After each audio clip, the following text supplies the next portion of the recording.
Hello everyone, welcome to Alam Academy.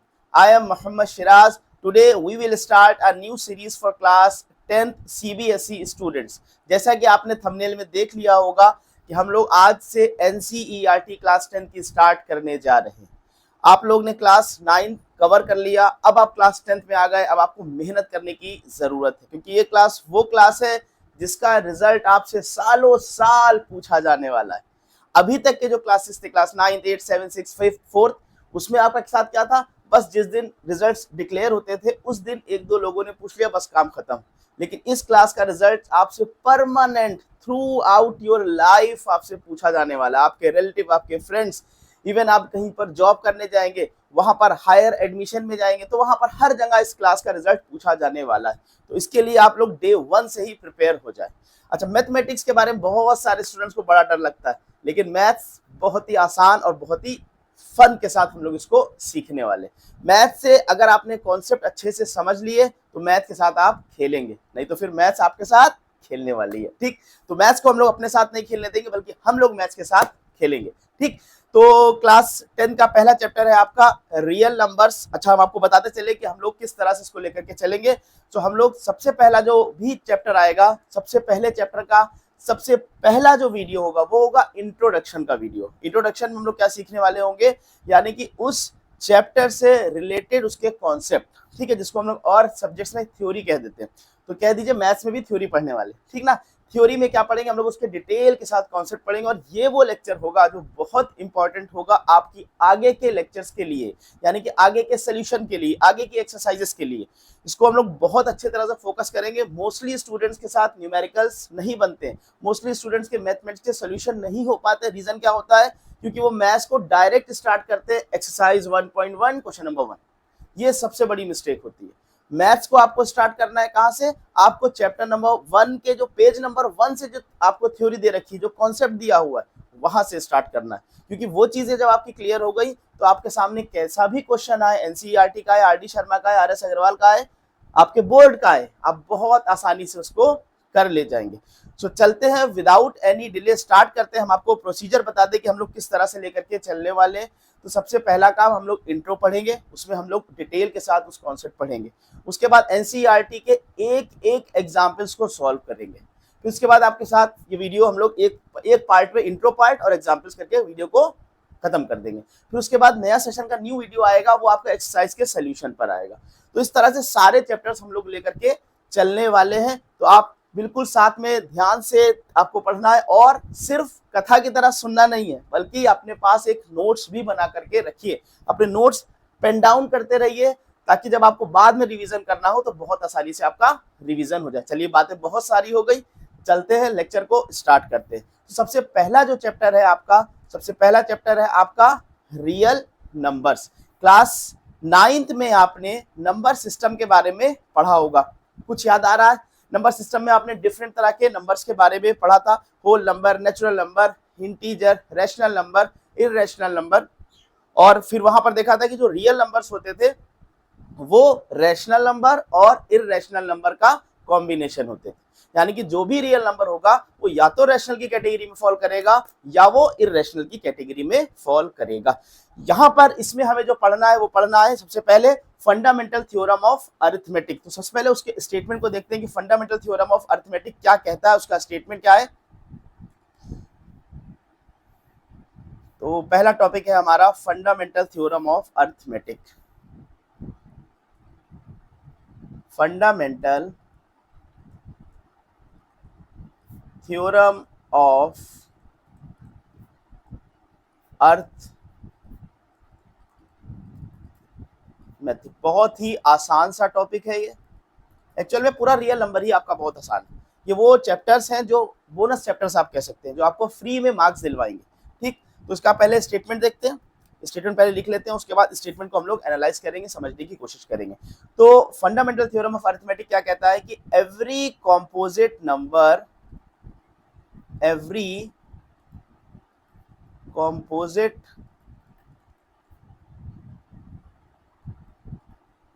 numbers can be expressed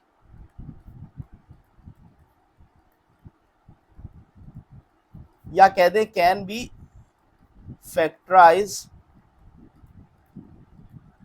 can be expressed, या कह सकते हैं can be factorise as a product of prime, as a product of prime, as a product of prime, and this factorization is unique, and this factorization, आपको ये statement याद करने की बिल्कुल जरूरत नहीं है, and this factorization is unique,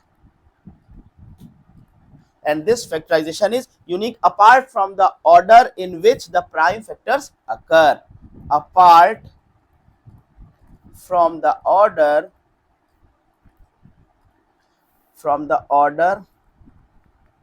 apart from the order in which prime factorization occurs, in which prime factorization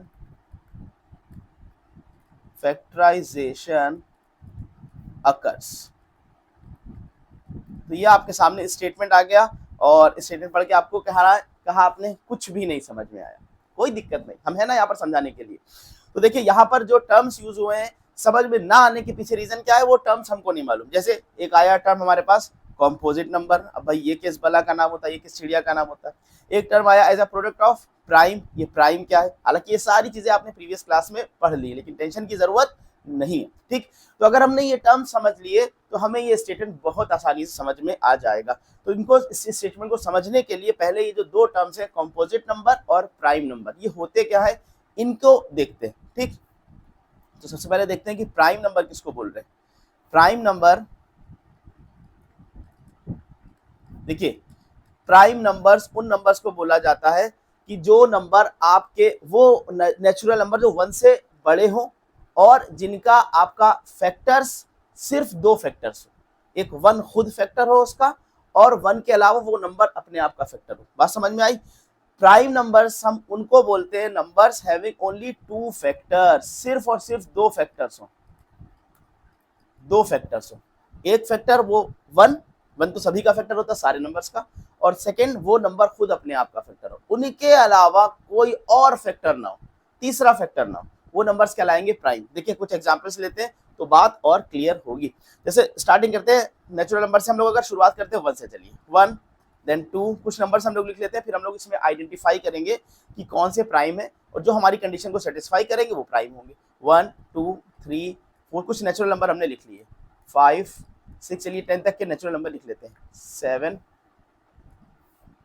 6 7 8 9 and 10। अब इनको देखते हैं कि कौन इसमें से प्राइम है। तो सबसे पहले हम लोग उठाते हैं 1 को देखते हैं। तो 1 के नंबर ऑफ फैक्टर्स की अगर हम लोग बात करें तो 1 के फैक्टर्स कितने हैं, 1 क्या सिर्फ और सिर्फ सिंगल फैक्टर है। हमारी क्या बात हुई है, prime numbers are those numbers having 2 factors, ठीक, एक 1 और एक वो नंबर खुद अपने आप का। तो यहाँ पर तो सिंगल फैक्टर है, इसका मतलब ये हमारे पास इस कैटेगरी में फॉल नहीं करेगा, यानी कि this is not a prime number. 2 को चेक कर लेते हैं। 2 के केस में अगर हम देखें तो क्या 2 हमारे पास प्राइम नंबर है। 2 के फैक्टर्स कौन कौन से हैं, देखिए एक तो 1 है और एक आपका क्या है 2, तो यानी नंबर ऑफ फैक्टर्स कितने हो गए 2। तो इसका मतलब 2 किस कैटेगरी में फॉल कर जाएगा, 2 is a prime number, yes 2 is a prime number. Next चलते हैं 3 को चेक कर लेते हैं। 3 के फैक्टर्स कौन कौन से हैं, 3 के भी फैक्टर्स अगर हम देखें तो 3 के फैक्टर्स भी 2 फैक्टर्स है, एक है 1 और एक है 3 नंबर। तो इसका मतलब इस कैटेगरी में फॉल कर जाएगा, this is also a prime number. 4 को अगर हम देखेंगे तो 4 के कितने फैक्टर्स मिल रहे हैं हमको, 4 के फैक्टर्स अगर हम देखें, देखिए 1 तो सबका फैक्टर होता है, 1 तो लिख दिया करिए, 1 इंटू 2 इंटू 2, यानी कि नंबर ऑफ फैक्टर्स यहाँ पर कितने हो गए, 3 हो गए। लेकिन हमारी डेफिनेशन क्या है कि प्राइम नंबर्स वो होंगे जिनके नंबर ऑफ फैक्टर्स 2 हो, एक 1 और एक वो नंबर खुद, ठीक है। तो ये वैल्यू क्या बन जाएगी आपकी, ये आपका क्या बन जाएगा, ये आपका प्राइम फैक्टर, ये आपका प्राइम नंबर नहीं कहलाएगा, this is not a prime, this is not a prime. तो इस तरह से उम्मीद करते हैं आप समझ गए। 5 की बात करें तो 5 इज अ प्राइम नंबर, ठीक, 5 is a prime number. 6 prime number नहीं है क्योंकि इसके फैक्टर क्या है, 1 है 2 है 3 है। 7 क्या है, 7 इज अ प्राइम नंबर, 1 और 7। 8 क्या है, नहीं है। 9 क्या है, नहीं है। 10 क्या है, नहीं है। यानी कि इसमें से प्राइम नंबर हमारे पास कौन से हो गए, 2 3 5 7। अब यहाँ पर सबसे स्मॉलेस्ट प्राइम नंबर कौन सा होता है ये भी आपको पता होना चाहिए, इस पर बेस क्वेश्चन मिल जाता है कभी कभी, हम लोग करेंगे जब PYQs करेंगे तो वहां पर देखेंगे। तो स्मॉलेस्ट प्राइम नंबर कौन सा है हमारा, स्मॉलेस्ट प्राइम नंबर होता है आपका 2। और एक और इंपॉर्टेंट बात बताएं 2 के बारे में कि 2 is the only even number which is prime. 2 ही इकलौता ऐसा इवन नंबर है जो प्राइम है। 2 के अलावा आपको कोई इवन नंबर नहीं मिलेंगे जो प्राइम हो, बाकी सारे प्राइम नंबर जो मिलेंगे वो ऑड की कैटेगरी में फॉल करेंगे। तो 2 के बारे में दो बातें पता लग गई, this is the smallest prime number, second thing it is the only prime number which is even. ठीक, तो अब बात करते हैं कि फिर कॉम्पोजिट नंबर किसको कहते हैं। प्राइम नंबर की डेफिनेशन क्लियर हो गई, तो बस सिंपल है, देखिए नंबर्स में जो प्राइम ना हो वो किस कैटेगरी में फॉल कर जाएंगे, वो कॉम्पोजिट नंबर के कैटेगरी में फॉल कर जाएंगे। तो कॉम्पोजिट नंबर कौन से होंगे, कॉम्पोजिट नंबर आपके the numbers which is not prime. जैसे अब ऊपर की कैटेगरी में देख लेते हैं हम लोग, आपका क्या है 4 क्या है कॉम्पोजिट नंबर है, प्राइम नंबर नहीं, क्योंकि इसके जो फैक्टर्स आपके मिलेंगे, हाँ कंपोजिट नंबर के फैक्टर कितने हैं जो प्राइम नहीं है, या फिर ये कह लीजिए जिनके फैक्टर 2 से ज्यादा हो, जिनके फैक्टर 2 से ज्यादा हो। जैसे कि हम लोग 4 को देखें तो किसके फैक्टर्स की कितने आ रहे हैं, ये फैक्टर्स मिल रहे हैं।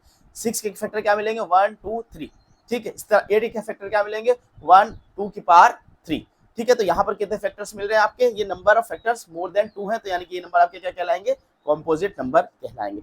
अब आते हैं अपनी डेफिनेशन पर, यानी कि अपने थ्योरम पर। फंडामेंटल थ्योरम ऑफ अरिथमेटिक क्या कहता है, फंडामेंटल थ्योरम ऑफ अरिथमेटिक आपसे कहता है कि एवरी कॉम्पोजिट नंबर, जितने भी कॉम्पोजिट नंबर होते हैं, ठीक है, अभी हमने देख लिया कंपोजिट नंबर कौन से होते हैं, जिनके number of factors more than 2 होते हैं, या जो प्राइम की कैटेगरी में फॉल नहीं करते, ठीक है, कैन बी एक्सप्रेस्ड और factorise as a product of prime. यानी कि हर कॉम्पोजिट नंबर को हम प्राइम नंबर्स के फैक्टर्स के फॉर्म में रिप्रेजेंट कर सकते हैं। कोई नया थ्योरम नहीं है, ठीक है, बस इसका नया फैंसी सा नाम दे दिया गया। आप ऑलरेडी पढ़ करके आए हैं क्लास 8 में, 7 में, 6 में और छोटे क्लासेस में पढ़ करके आए हैं। तो हर कॉम्पोजिट नंबर को हम प्रोडक्ट ऑफ प्राइम नंबर्स के फॉर्म में एक्सप्रेस कर सकते हैं, ठीक है। आगे क्या कह रहा है कि ये जो फैक्टराइजेशन है, and this factorisation is unique, ठीक है, यानी कि ये जो फैक्टराइजेशन हम करेंगे ये यूनिक होगा। हम करें, आप करें, सोनू करे, मुन्नू करे, चुन्नू करे, पुन्नू करे, हर किसी के फैक्टर्स सेम निकल के आने वाले, यानी कि आंसर विल बी सेम, यानी कि जो नंबर ऑफ प्राइम नंबर जो उसमें इन्वॉल्व होने वाले वो हर किसी के लिए सेम आने वाले। आगे बात लिखी, apart from the order in which the prime factorisation occurs. हाँ, ये हो सकता है कि हमने जो ऑर्डर लिखा या जो आपने ऑर्डर लिखा, मान लीजिए हमने पहले 2 लिख दिया, आपने पहले 3 लिख दिया, ऐसा पॉसिबल है। अच्छा, इसको कुछ एग्जांपल समझते हैं तो बात समझ में आएगी। अगेन एक बार स्टेटमेंट रिपीट कर दे कि every composite number can be expressed or factorised as a product of prime and this factorisation is unique apart from the order in which prime factorisation occurs. ठीक, कुछ एग्जांपल्स इसको समझेंगे तो बात और क्लियर होगी। ठीक, जैसे मान लेते हैं हमने नंबर लिया 18, ठीक है। 18 के फैक्टर्स अगर हम देखें प्राइम फैक्टराइजेशन में, 18 कैसा नंबर है, पहली चीज कॉम्पोजिट नंबर। थ्योरम क्या पढ़ा कि every composite number can be expressed as a product of prime numbers, ठीक है। तो ये चीजें हम लोग जो पहले फैक्टराइजेशन करते चले आ रहे, सेम वही चीज है। 2 9 3 3 3 1, यानी कि आपके 18 के जो फैक्टर्स बन करके आए वो क्या आए, 2 इंटू 3 स्क्वायर लिख सकते हैं, 3 इंटू 3 2 इंटू 3। तो यहाँ पर क्या हो गया कि जितने भी 18 के जो 18 एक कॉम्पोजिट नंबर है, तो हर कॉम्पोजिट नंबर को हम प्राइम नंबर्स के फॉर्म में एक्सप्रेस कर सकते हैं। यहाँ पर एक्सप्रेस हो गया है, ठीक है। और एक बात और लिखी थी, दिस फैक्टराइजेशन इज यूनिक, यानी कि अगर आप भी फैक्टर करेंगे तो आप भी प्राइम फैक्टराइजेशन में 2 और 3 को लेकर के आएंगे, ठीक है। कोई सोनू करेगा, कोई मोनू करेगा, तो भी वो फैक्टर्स में 2 और 3 आएगा। लास्ट लाइन लिखी थी कि हाँ, जो ऑर्डर है आपका वो वेरी कर सकता हो सकता हो हमने इस तरह से लिखा, हो सकता हो आप इसको इस फॉर्म में लिख दें, कोई इशू की बात नहीं, कोई दिक्कत नहीं, यानी कि आपने ऑर्डर बदल दिया, आपने पहले 3 लिखा, बाद में 2 लिखा। तो यही आपका फंडामेंटल थ्योरम ऑफ अरिथमेटिक कहता है। आई थिंक आपको, आई होप आपको ये चीज क्लियर होगी। अच्छा, इस एक्सरसाइज में एक पार्ट और पढ़ना है, वो है आपका HCF और LCM। आप कहेंगे HCF LCM तो हमने क्लास 4th में पढ़ के भूल भी गए, भूलना नहीं है, ठीक ना, क्लास 5th में भी पढ़ चुके हैं आप। तो यानी कि HCF और LCM क्या होता है, पहले इसका फील लेते हैं कि क्या इसका मतलब है। HCF किसको कहते हैं, HCF पहले भाई फुल फॉर्म बता देते हैं इसका, highest common factor, highest common factor.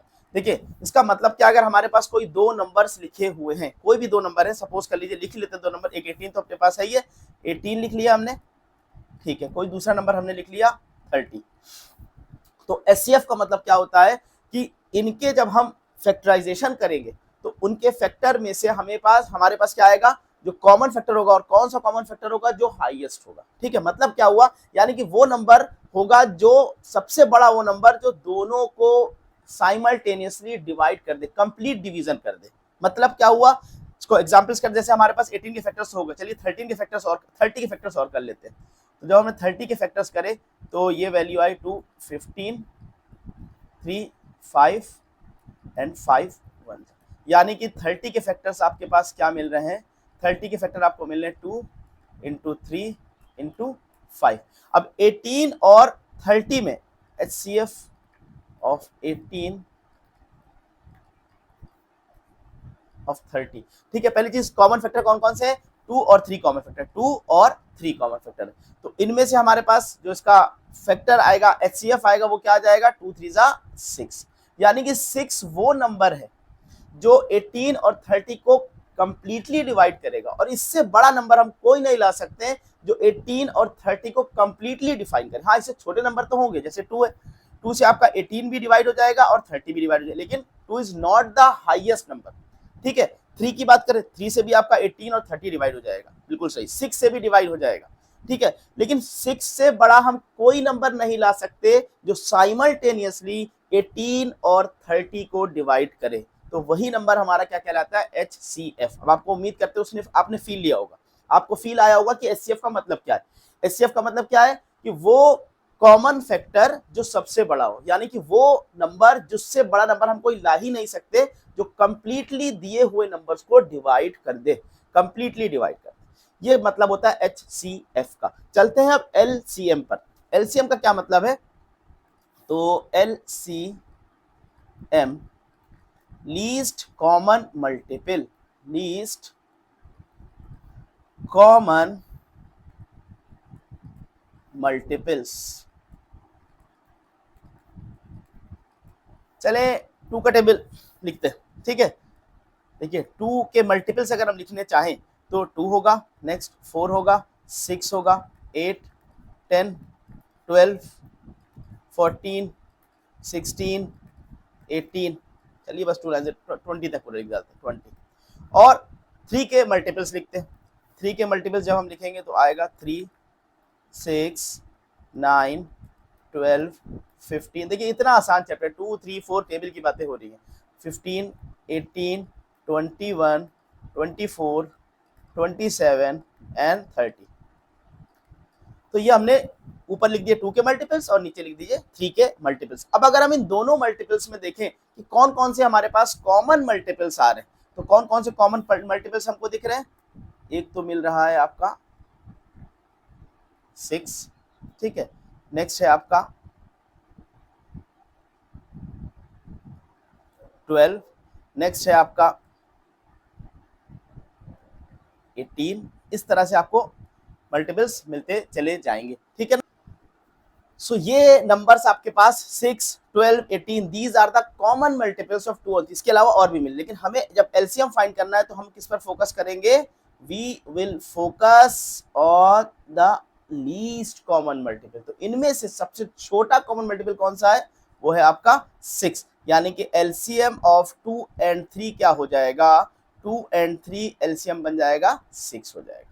तो आपने इसको फील किया होगा, एलसीएम को और एचसीएफ को आपने फील किया होगा, ठीक। लेकिन फील करने से बात नहीं बनेगी सिर्फ। अब हमें थोड़ा सा एक छोटा सा फॉर्मूला लिखते हैं, फिर हम लोग अपने एग्जांपल्स पर आते हैं। यानी कि एक्सरसाइज 1.1 में जितने कॉन्सेप्ट हैं वो सारे हमने पढ़ लिए। तो बस थोड़ा सा हम लोग एक छोटा सा फॉर्मूला साइड में लिख लेते हैं कि एलसीएम का मतलब क्या है और एचसीएफ का मतलब क्या है। तो देखें, किन्हीं भी दो नंबर्स के जब हम एचसीएफ की बात करेंगे, HCF of any 2 numbers, suppose A and B का HCF निकाल लें, तो हमें क्या करना होगा, HCF में जितने भी कॉमन फैक्टर्स होंगे, ठीक है, जितने भी कॉमन, यानी कि हम पहले प्राइम फैक्टराइजेशन करेंगे। अभी हमने नंबर सीखा किस तरह से प्राइम फैक्टराइजेशन करते हैं। प्राइम फैक्टराइजेशन करने के बाद जो हमारे पास कॉमन फैक्टर्स निकल के आएंगे उनकी स्मॉलेस्ट पावर का प्रोडक्ट ले लेंगे, यानी कि product of product of smallest power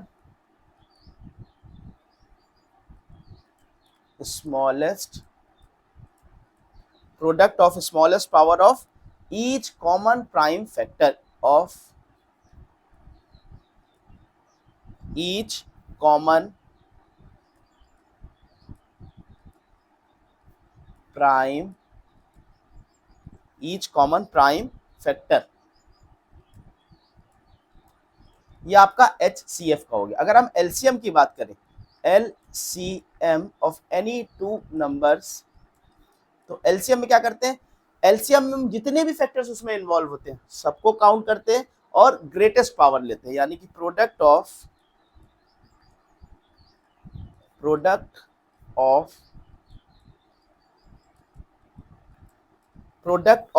greatest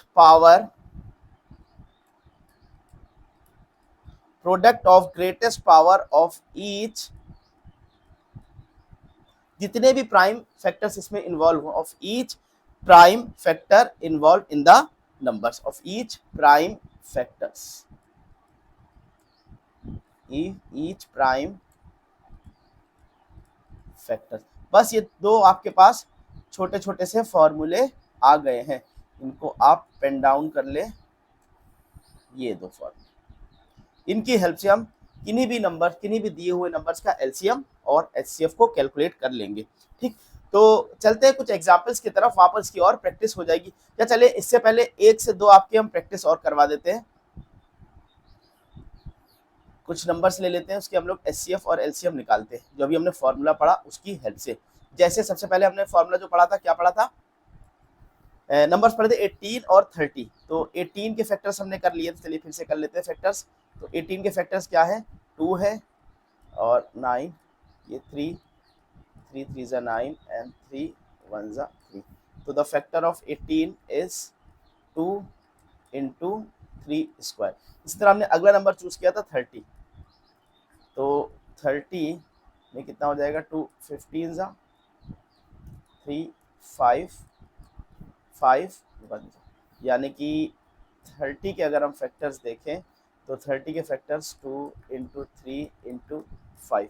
अब अगर हम बात करें, हमें क्या करना है, हमें HCF अगर लिखना है, HCF ऑफ 18 एंड 30, तो अभी हमने फॉर्मूला क्या पढ़ा कि product of smallest power of common prime factors. हम पहले कॉमन ढूंढे, कौन कौन से कॉमन है, 2 है एंड 3, 2 है एंड 3।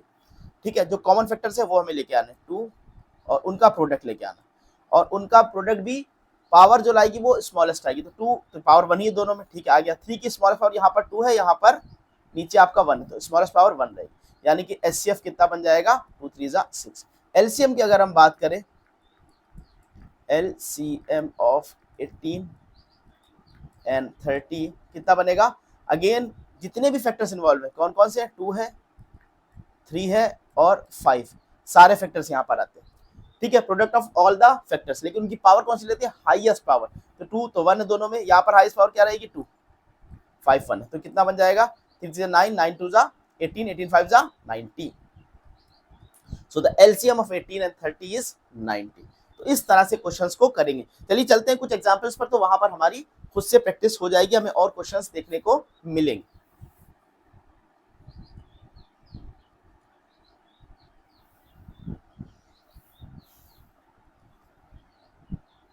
देखिए फर्स्ट क्वेश्चन आपके सामने, यानी कि फर्स्ट एनसीईआरटी का एग्जांपल है कि calculate the numbers 4 raised to the power n where n is the natural numbers, check whether there is any value of n for which 4 raised to the power n ends with the digit 0। ठीक है, हमें क्या करना है, 4 raised to the power n, ठीक है, हमें देखना है एक नंबर कंसीडर करना है जिसकी 4 की पावर n हो, जहां पर n क्या है, n is the natural numbers, n क्या है आपका, n is the natural number. Natural number कौन कौन से होते थे,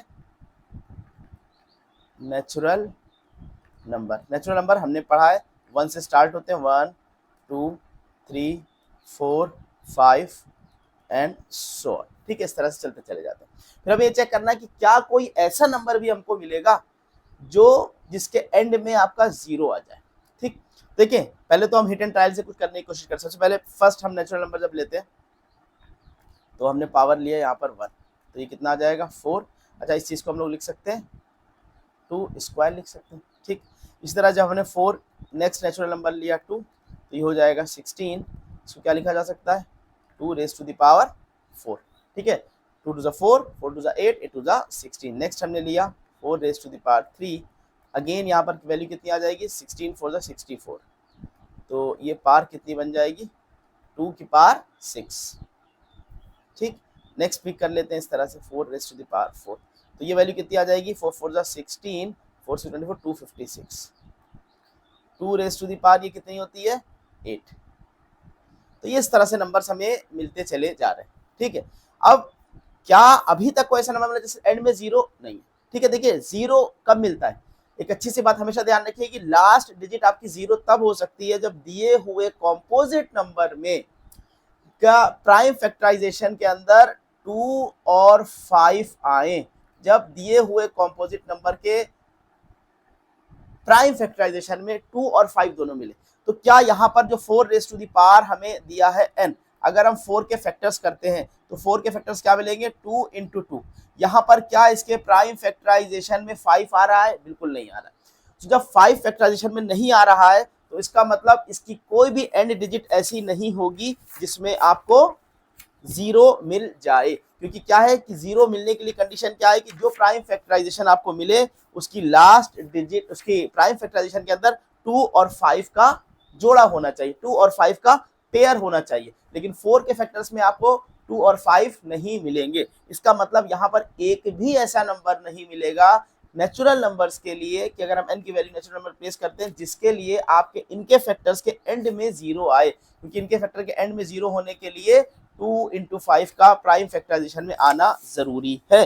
ठीक है, तो क्लियर हुआ ये आपको कि यहाँ पर हमारे पास एक भी ऐसा नंबर नहीं मिलेगा। तो एग्जाम्पल फर्स्ट को हम लोग किस तरह से लिख सकते हैं कि as the factors of 4 is contains only 2, there is no 5 present in the prime factorization of the composite number 4, so we will not get any number which ends with the digit 0, क्योंकि हमें कोई number ऐसा मिलेगा ही नहीं जिसकी ending 0 पर हो रही हो।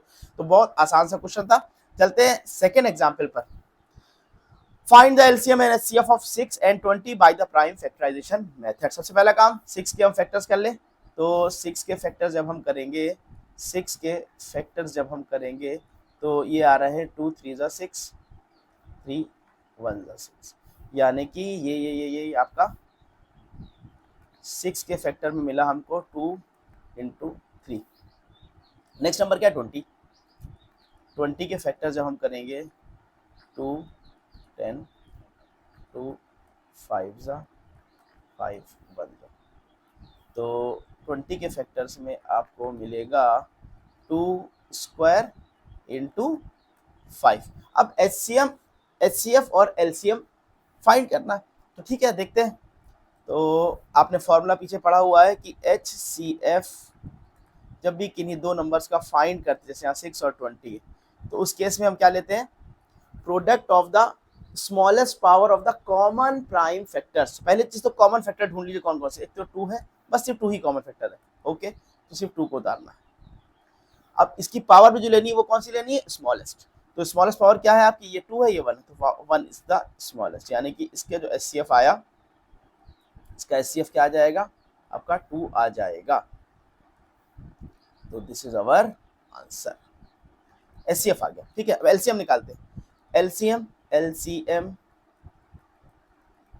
एलसीएम ऑफ 6 and 20, हमने फॉर्मूला क्या पढ़ा कि product of the highest power of each prime factors.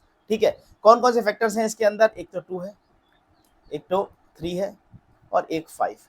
जितने भी प्राइम फैक्टर हैं सबको इंक्लूड कर लेंगे और जो कॉमन होगा उसकी हाईएस्ट पावर ले लेंगे। तो देखिए 2 की कॉमन है, 2 का हाईएस्ट पावर क्या है 2, तो 2 की पावर हाईएस्ट पावर हमें लेनी है। ओके, 3 तो सिंगल है लिख लिया, 5 सिंगल है लिख लिया, तो टोटल मल्टीप्लाई करके कितना है 2 to 4, 4 3 12, 12 5 60।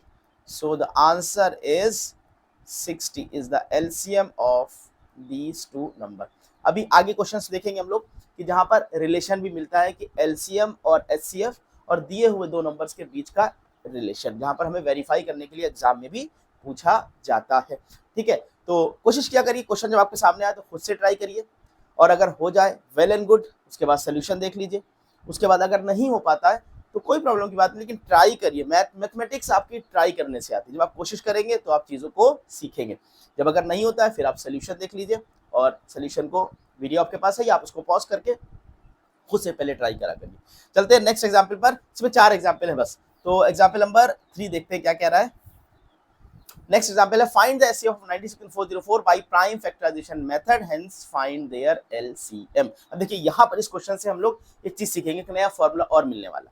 ठीक है, तो इस फॉर्मूले को हमने पहले ना डिस्कस करके इस क्वेश्चन के लिए होल्ड किया हुआ था कि यहाँ पर आएंगे तो उस चीज का हमें बेनिफिट मिलेगा, मतलब अंदाजा होगा, रियलाइज करेंगे हम कि ये फॉर्मूला हमारे लिए कितना बेनिफिशियल है। पहले जो अभी हमें ट्रेडिशनल तरीका मालूम है, यानी कि जैसे एचसीएफ निकालते हैं, जैसे एलसीएम निकालते हैं, वैसे ही निकालते हैं। पहला काम एचसीएफ पूछ रहा है, find the HCF of 96 and 404 96 and 404। Okay, तो पहले काम हम प्राइम फैक्टराइजेशन कर लेते हैं 96 का।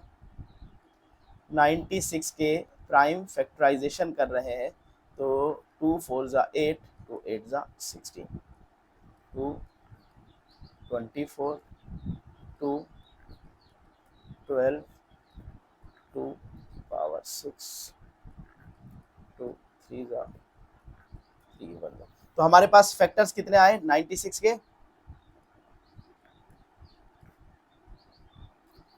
1 2 3 4 5, 2 raised to the power 5 into 3। Next number अपने पास क्या है, नेक्स्ट नंबर है आपका 404 के फैक्टर्स करते हैं, तो ये वैल्यू 2 2 जा 4, 2 0 0, 2 2 जा 4, अगेन 2 से डिवाइड हो जाएगा, 2 1 जा 2। अब 101, I think 1 + 1 is a prime number, किसी से नहीं जाएगा। ठीक है, तो आपके पास 404 के क्या फैक्टर्स आए, इसके नीचे ही लिख लेते हैं। 404 के क्या फैक्टर्स आए, 2 स्क्वायर इंटू 101, 2 स्क्वायर इंटू 101। ठीक है, आपके पास 4 के। अब हमें क्या करना है, एचसीएफ पहले फाइंड करना है। सबसे पहले एचसीएफ जब फाइंड करना है तो एचसीएफ के लिए हमें क्या करना होता है, अगेन फॉर्मूला याद रख लीजिए। एचसीएफ के लिए हमें क्या करना होता है, एचसीएफ फॉर एनी 2 नंबर, यहाँ पर जो 2 नंबर है वो क्या है 96 और 405। तो इस केस में हमें प्रोडक्ट ऑफ, चलिए लिख भी लेते हैं, product of smallest common prime factor,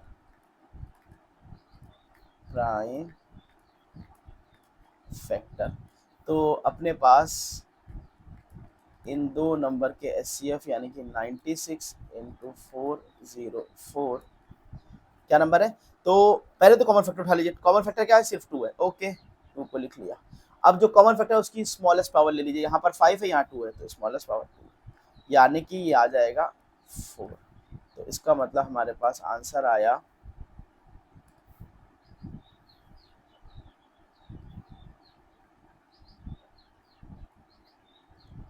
4 is the HCF of these 2 number.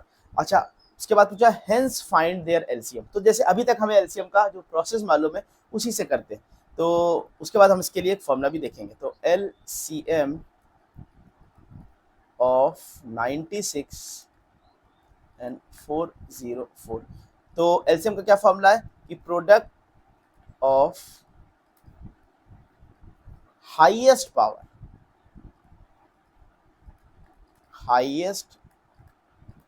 Power of each prime factor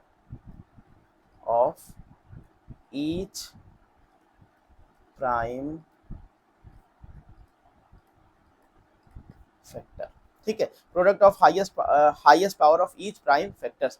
तो देख लेते हैं कौन कौन से फैक्टर्स इनमें इन्वॉल्व है। एक तो 2 है, ओके, एक 3 है, ओके, और एक 101, 2 3 और 101। ठीक, तो उसमें अब हमें हाईएस्ट पावर चाहिए, तो 2 आपका कॉमन फैक्टर है, कॉमन फैक्टर की पावर हाईएस्ट 5 और 2 में पावर क्या बन गई 5, 3 सिंगल है 101। तो इसको सॉल्व करके आपको कितना मिलेगा, 2 रेज टू द पावर 5 कितना बन जाएगा, ये बन गया 32, 32 बन गया, 32 को मल्टीप्लाई करना पड़ेगा, तो 101 को 3 से मल्टीप्लाई करते हैं पहले, 3 1 303, ठीक है, और 2 रेज टू द पावर 5 का मतलब 32, तो 3 2 6 0, 2 3 6 एंड 3 3 9 0 और 3 3 9 6 9 6 9 9 6 9 6 यानी कि 9 6 9 6। ये तो अभी हम लोगों ने नॉर्मल तरीके से जो आता था उससे हम लोगों ने इसको सॉल्व कर लिया, तो ये हमारा आंसर आ गया, ठीक है। अच्छा देखिए आप क्वेश्चन को ध्यान से देखिए, find the HCF of 96 and 404 by prime factorisation method, ठीक है, ओके।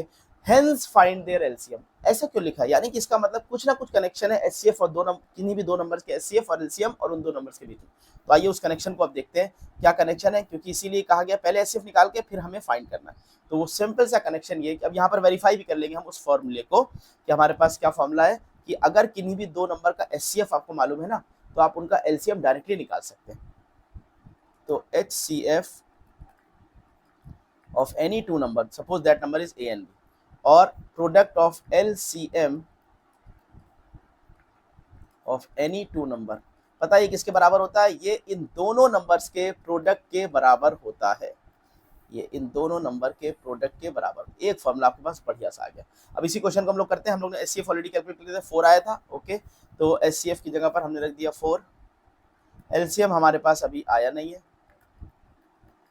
एलसीएम हमें निकालना है किसका है, 96 और 404 का, और दो नंबर क्या है 96 और 404, तो एलसीएम कितना बन जाएगा आपका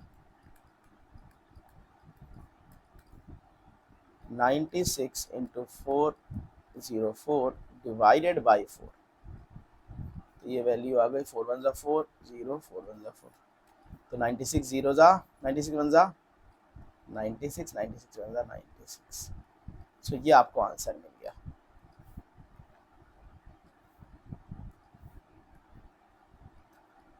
तो इसको, इस क्वेश्चन को हम लोग इस तरह से करेंगे, यानी कि जब हमारे पास फॉर्मूला आ गया, फॉर्मूले की हेल्प से हमने इस क्वेश्चन को वेरीफाई भी कर लिया, क्योंकि जब हमने अलग सेपरेटली सॉल्व किया था तो ये आंसर आया था, जब फॉर्मूले से किया तो again the answer will be same. अच्छा एग्जाम में जो क्वेश्चन भी कई बार ऐसा आया हुआ है कि determine the value of HCF and LCF and verify this formula, ठीक है, इस फॉर्मूले को वेरीफाई करने के लिए भी पूछा जाता है, ठीक है। तो हमारे पास कितने एग्जाम्पल्स हो गए, नेक्स्ट एग्जाम्पल पर चलते हैं। तो इसको एक बार हम नीचे कर देते हैं स्क्रीन को, कुछ नोट करना चाहें, थर्ड एग्जाम्पल था ये, इसको नोट कर सकते हैं आप, और फिर चलते हैं अपने लास्ट एग्जाम्पल पर, और आज का लेक्चर का ये लास्ट क्वेश्चन होगा, फिर नेक्स्ट लेक्चर में मिलेंगे सॉल्यूशन के साथ। तो नेक्स्ट क्वेश्चन क्या कह रहा है, find the HCF and LCM of 672 and 120 using the prime factorisation method. अब यहाँ पर इन्होंने क्या कर दिया, नंबर ऑफ, यानी कि नंबर्स आपके बढ़ा दिए, 3 नंबर, अब तक हम लोग 2 2 का निकाले, 3 निकाले, अब 3 निकालो, 4 2 5 2 6 2 8 2 10 2, क्या दिक्कत है, अपने पास तो फॉर्मूला आ चुका है। तो 1 बाई 1 हम लोग इसके फैक्टर्स करते हैं, सबसे पहले 6 के फैक्टर करते हैं, तो 6 के फैक्टर्स क्या क्या मिलेंगे आपको, 2 3 जा एंड 3 1 जा, सो आपके पास 6 के फैक्टर्स आए हैं 2 इंटू 3, नेक्स्ट नंबर अपने पास क्या है 72, 72 के फैक्टर्स कर लेंगे, 2 36, ओके, 2 18, 2 9 जा, 3 3 जा, 3 1 जा, सो अपने पास 72 के भी फैक्टर्स आ चुके हैं। 72 के फैक्टर्स कितने, 2 की पावर 1 2 3, 3 की power 2, last number is 120, 260, 230, 215, 3 5 and 5 120,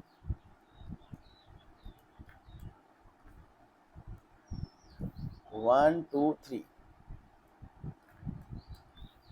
3 single है एंड 5।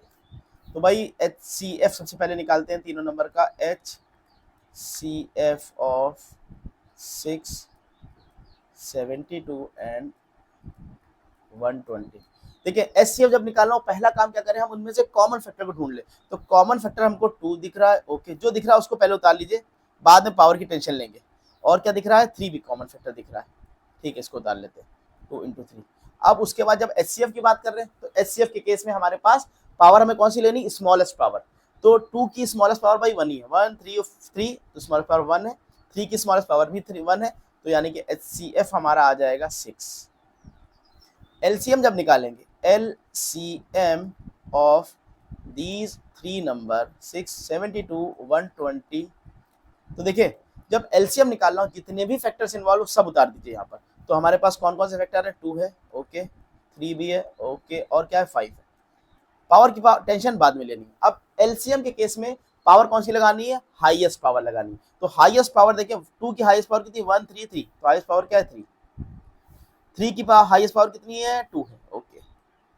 5 तो बेचारा अकेला, ठीक है। तो कितना आ गया आपके पास, 2 की पावर 3 यानी कि 8, 3 की पावर 2 यानी कि 9, 8 9 जा 72, 72 को 5 से करेंगे, 5 2 जा 10, 5 7 जा 35, 36 यानी कि 360। तो ये आपके पास आंसर आ गया, एचसीएफ भी आ गया आपके पास और एलसीएम भी आ गया, ठीक है। वीडियो को उसको सोल्यूशन को नोट कर लीजिए, खैर आसान था सोल्यूशन, और हम थोड़ा सा हट जाते शायद डिस्टर्ब कर रहा हो, ठीक है। अच्छा अब एक और चीज, इंपॉर्टेंट चीज, कि अभी हम लोगों ने जो फॉर्मूला पढ़ा था ना कि product of LCM and product of HCF is equal to the product of the numbers के बराबर होता है। चलते हैं इस फॉर्मूले को यहाँ चेक करके देखते हैं कि क्या ये फॉर्मूला 3 नंबर्स के लिए वैलिड होता है, तो फिर रिजल्ट निकालेंगे, ठीक है। क्या बात है भाई, हम लोग साइंटिस्ट बनते जा रहे हैं, हम लोग धीरे धीरे खुद से ऑब्जर्व करते जा रहे हैं, धीरे धीरे फॉर्मूले को चेक कर रहे हैं, बहुत बढ़िया, शाबाश। चेक करते हैं, तो अपने पास जो फॉर्मूला था एचसीएफ और एलसीएम प्रोडक्ट ले लेते हैं। प्रोडक्ट कितना आ रहा है, 6 इंटू 360, कितना आया, 600, 6 6 जा 36, कैरी 3, 6 जा 18, तो प्रोडक्ट आ रहा है 2160 आ रहा है। इसको डब्बे में पैक कर दो भाई, ओके। अब क्या कर लिया हमने, जो एचसीएफ और एलसीएम था उनका प्रोडक्ट ले लिया, नंबर्स का भी प्रोडक्ट लेके देख लेते हैं। नंबर्स अपने पास क्या है, नंबर है अपने पास 6, 72 एंड 120, तो इसका आएगा कितना, 6 12 6 जा 72, 720, तो 720 को जब हम 72 से मल्टीप्लाई करेंगे तो 0 2 2 जा 4, 7 2 जा 14, कैलकुलेशन जरूर चेक कर लीजिएगा, 700 7 2 जा 14, 7 7 49, 50,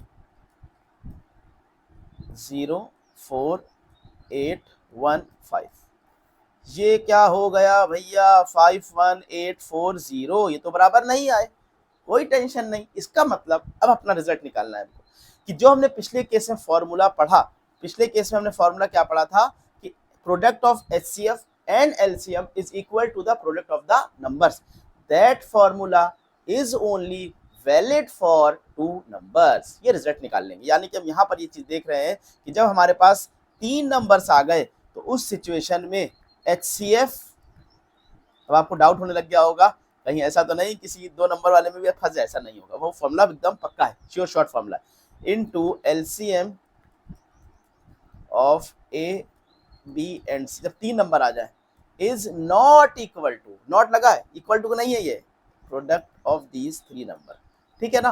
तो ये वाला फॉर्मूला आपका वैलिड कब होगा, ये फॉर्मूला वैलिड है only for 2 numbers, valid for only 2 numbers. 3 numbers के लिए अपने पास ये फॉर्मूला वैलिड नहीं है, क्योंकि हमने यहाँ रिजल्ट देख लिया कि जब हमने 3 नंबर्स के लिए चेक करके देखा तो वो रिजल्ट हमें सेम नहीं मिला। तो इतना पोर्शन था आपका इंट्रो पार्ट में एक्सरसाइज 1.1 में। अब एक्सरसाइज जब स्टार्ट करेंगे तो मुश्किल से 7 क्वेश्चन आई थिंक है उसमें, 7 क्वेश्चन आपको एक भी क्वेश्चन इस कॉन्सेप्ट से बाहर का नहीं मिला। अगर आपने इस कॉन्सेप्ट को अच्छे से देखा है, स्किप नहीं किया है, ऑनलाइन में सबसे बड़ी दिक्कत यही है कि बस जल्दी जल्दी स्किप मारो, 2x स्पीड देख लो, 1.5x स्पीड देख लो, समझ में आए ना आए कथा की तरह सुन लो, बट आपको इस ऑनलाइन से भी जो बेनिफिट उठाना है वो तभी आपको मिलेगा, कंप्लीट बेनिफिट, जब आप अपने लिए ईमानदार होंगे। देखिए ऑनलाइन से सिर्फ वही स्टूडेंट फायदा उठा पाता है जो अपने लिए ईमानदारी के साथ इसमें पढ़ता है। आपको अपने नोट्स बनाने, आपको पेन और नोट्स कॉपी लेकर के, जैसे आप क्लास में बैठते हैं, बस ऑनलाइन में कोई मॉनिटरिंग नहीं होती, आप खुद ही अपने आप के मॉनिटर होते हैं, आप खुद ही अपने आप को मॉनिटर कर रहे होते हैं। तो उसको प्रॉपर नोट करते हुए चलिए, ये आपको पूरा नोट्स भी मिल जाए, बनते चले जाएंगे आपके पास, और आपको चीजें आनी भी शुरू हो जाएंगी। डे 1 से मेहनत करिए, ठीक है। अगर आप कंसिस्टेंट हैं मैथमेटिक्स में तो आपको कोई नहीं रोक सकता कि आप मैथ्स में full out of full marks को स्कोर करें। लेकिन इंपॉर्टेंट चीज क्या है? कंसिस्टेंसी। हम क्या होता है, जब नया नया कोई भी ईयर आता है, 10th आए, 12th आए, अभी किसी कंपटीशन में जाए, शुरुआत के 1 साल 2 साल 3 सॉरी शुरुआत के 1 महीना 2 महीना 3 महीना बड़ा जोश रहता है, जबरदस्त तरीके से जोश रहता है कि अब ये करना है करना करना, फिर धीरे धीरे अपना ग्राफ डाउन होना शुरू हो जाता है। तो इसी चीज को कहते हैं, यानी कि हम कंसिस्टेंट नहीं है अपने लिए। तो अपने गोल को सामने रखें, होगा लाइफ में आपको, जब अभी पढ़ेंगे महीना 2 महीने बाद 3 महीने थोड़ा सा आपको कहीं ऊपर नीचे होगा, लेकिन जब आपका गोल सामने होगा, आपका गोल स्पेसिफिक होगा कि हमें करना है, अचीव करना है, तो डेफिनेटली आप फिर ऊपर नीचे आपका ग्राफ नहीं होगा, आपका ग्राफ कंसिस्टेंट बनता रहेगा। तो बस मेरे एंड से आज के लिए एक्सरसाइज 1.1 के इंट्रो में इतना ही है। उसके बाद हम लोग नेक्स्ट वीडियो में आपसे मिलते हैं सोल्यूशन के साथ। लेकिन आपकी रिस्पॉन्सिबिलिटी क्या है कि एक बार आपने जिसको नोट्स बनाए होंगे, ऐसा हम उम्मीद कर रहे हैं आपसे, नोट्स बनाए होंगे अपनी कॉपी में, उसको एक बार गो थ्रू कर लीजिएगा। फिर नेक्स्ट वीडियो में हम लोग मिलते हैं एक्सरसाइज 1.1 के सोल्यूशन के लिए। Thank you.